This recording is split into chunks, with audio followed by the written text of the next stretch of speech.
Because you know I'm all about those books, start reading. I'm all about those books, start reading. I'm all about those books, start reading. I'm all about those books, Yeah. Hey guys, Data here. Really cool. How's it going? I heard that you have to go back to school on Tuesday.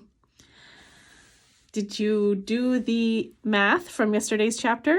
Did you see how much is a quarter, 3 dimes, a nickel, and 2 pennies? Let me know. I didn't get a text. I figure you guys are probably busy today, so catch me next time. All right, chapter 7. We left Brian after he had just found some berries to eat. All right. Mother! He screamed it and couldn't be sure if the scream awakened him or the pain in his stomach.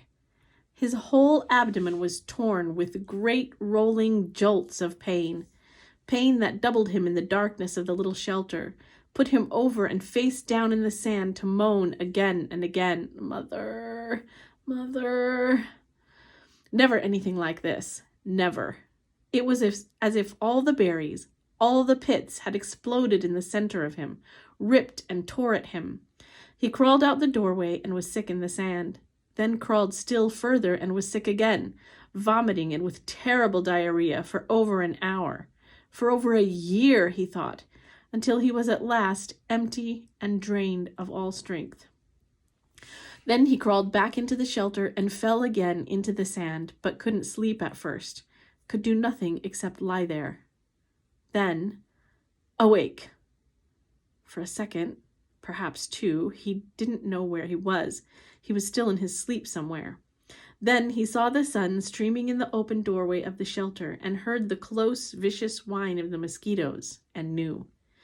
He brushed his face, completely welted now with 2 days of bites, completely covered with lumps and bites, and was surprised to find the swelling on his forehead had gone down a great deal, was almost gone. The smell was awful, and he couldn't place it. Then he saw the pile of berries at the back of the shelter and remembered the night and being sick. "Too many of them," he said aloud. "Too many gut cherries."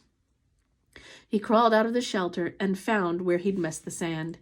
He used sticks and cleaned it as best he could, covered it with clean sand, and went down to the lake to wash his hands and get a drink. It was still very early, only just past true dawn, and the water was so calm he could see his reflection. It frightened him.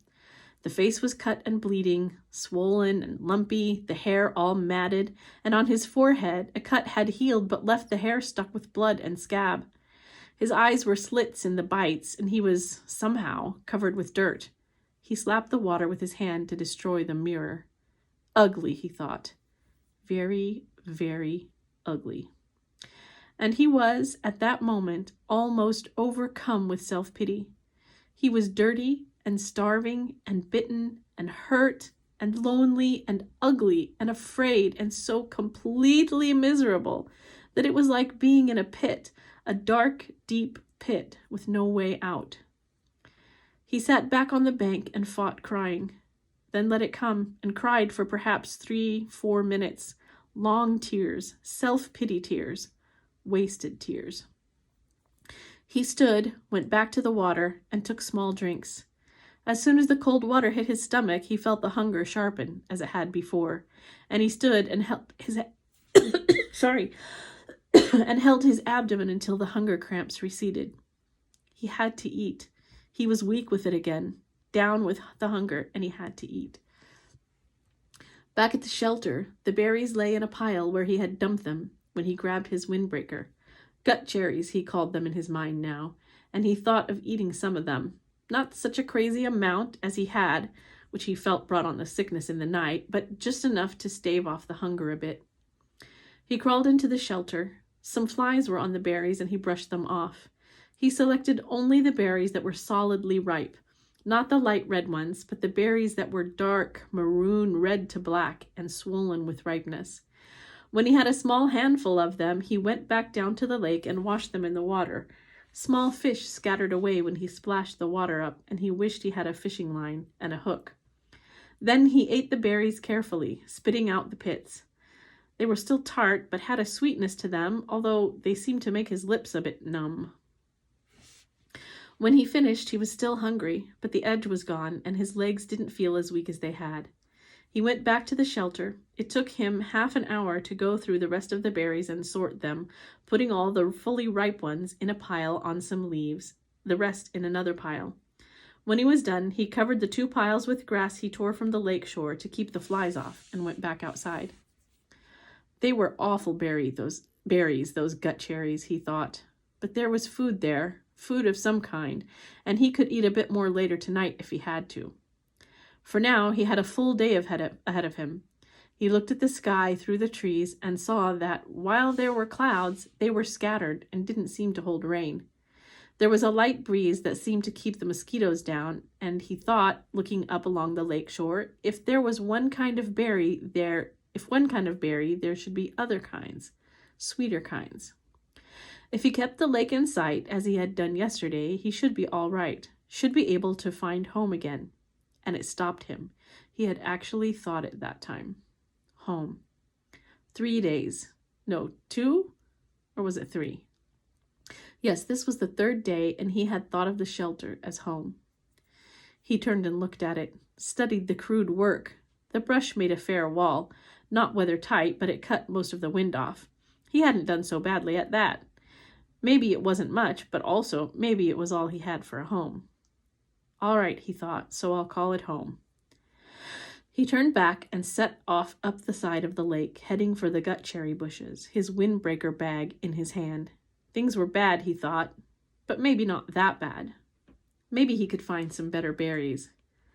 When he came to the gut cherry bushes, he paused. The branches were empty of birds, but still had many berries, and some of those that had been merely red yesterday were now a dark maroon to black, much riper. Maybe he should stay and pick them to save them. But the explosion in the night was still much in his memory, and he decided to go on. Gut cherries were food, but tricky to eat. He needed something better. Another 100 yards up the shore, there was a place where the wind had torn another path. These must have been fierce winds, he thought, to tear up places like this, as they had the path he had found with the plane when he crashed. Here the trees were not all the way down, but twisted and snapped off halfway up from the ground, so their tops were all down and rotted and gone, leaving the snags poking into the sky like broken teeth. It made for tons of dead and dry wood, and he wished once more he could get a fire going. It also made a kind of clearing. With the tops of the trees gone, the sun could get down to the ground, and it was filled with small thorny bushes that were covered with berries. Raspberries. These he knew because there were some raspberry bushes in the park, and he and Terry were always picking and eating them when they biked past. The berries were full and ripe, and he tasted one to find it sweet, and with none of the problems of the gut cherries. Although they didn't grow in clusters, there were many of them, and they were easy to pick, and Brian smiled and started eating. Sweet juice, he thought. Oh, they were sweet, with just a tiny tang, and he picked and ate and picked and ate, and thought that he had never tasted anything this good. Soon, as before, his stomach was full, but now he had some sense, and he didn't gorge or cram more down. Instead, he picked more and put them in his windbreaker, feeling the morning sun on his back and thinking he was rich with food now, just rich, and he heard a noise to his rear, a slight noise, and he turned and saw the bear. He could do nothing, think nothing. His tongue, stained with berry juice, stuck to the roof of his mouth, and he stared at the bear. It was black, with a cinnamon-colored nose, not 20 feet from him, and big. No, huge. It was all black fur and huge. He had seen one in the zoo in the city once, a black bear, but it had been from India or somewhere. This one was wild and much bigger than the one in the zoo, and it was right there. Right there. The sun caught the ends of the hairs along his back. Shining black and silky, the bear stood on its hind legs, half up, and studied Brian. Just studied him. Then lowered itself and moved slowly to the left, eating berries as it rolled along, woofling and delicately using its mouth to lift each berry from the stem, and in seconds it was gone. Gone. And Brian still had not moved. His tongue was stuck to the top of his mouth, the tip half out, his eyes were wide, and his hands were reaching for a berry. Then he made a low sound. It made no sense. It was just a sound of fear, of disbelief that something that large could have come so close to him without his knowing. It just walked up to him and could have eaten him, and he could have done nothing. Nothing. And when the sound was half done, a thing happened to his legs, a thing he had nothing to do with, and they were running in the opposite direction from the bear, back toward the shelter. He would have run all the way in panic, but after he had gone perhaps 50 yards, his brain took over and slowed and finally stopped him. If the bear had wanted you, his brain said, he would have taken you. It is something to understand, he thought, not something to run away from. The bear was eating berries, not people. The bear made no move to hurt you, to threaten you. It stood to see you better, study you, then went on its way eating berries. It was a big bear, but it didn't want you, didn't want to cause you harm, and that is the thing to understand here. He turned and looked back at the stand of raspberries. The bear was gone. The birds were singing. He saw nothing that could hurt him. There was no danger here that he could sense, could feel. In the city at night, there was sometimes danger. You couldn't be in the park at night after dark because of the danger. But here the bear had looked at him and had moved on, and this filled his thoughts. The berries were so good. So good, so sweet and rich, and his body was so empty. And the bear had almost indicated that it didn't mind sharing, had just walked away from him. And the berries were so good. And he thought finally, if he didn't go back and get the berries, he would have to eat the gut cherries again tonight. That convinced him, and he walked slowly back to the raspberry patch and continued picking for the entire morning, although with great caution. And once, when a squirrel rustled some pine needles at the base of a tree, he nearly jumped out of his skin. About noon, the sun was almost straight overhead. The clouds began to thicken and look dark. In moments it started to rain, and he took what he had picked and trotted back to the shelter. He had eaten probably 2 pounds of raspberries and had maybe another 3 pounds in his jacket, rolled in a pouch. He made it to the shelter just as the clouds completely opened and the rain roared down in sheets. Soon the sand outside was drenched and there were rivulets running down to the lake.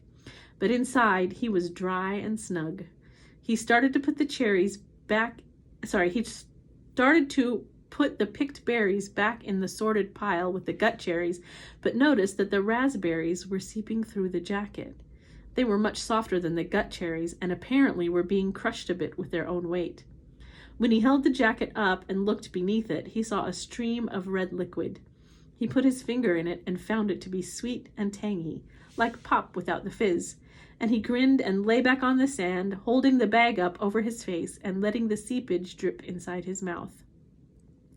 Outside, the rain poured, but Brian lay back, drinking syrup from the berries, dry and with the pain almost gone, the stiffness also gone, his belly full, and a good taste in his mouth. For the first time since the crash, he was not thinking of himself or his own life. Brian was wondering if the bear was as surprised as he to find another being in the berries. Later in the afternoon, as evening came down, he went to the lake and washed the sticky berry juice from his face and hands, then went back to prepare for the night. While he had accepted and understood that the bear did not want to hurt him, it was still much in his thoughts, and as the darkness came into the shelter, he took the hatchet out of his belt and put it by his head, his hand on the handle, as the day caught up with him, and he slept. Yay, something finally nice for Brian. All right, see you tomorrow, inshallah. Assalamu alaikum.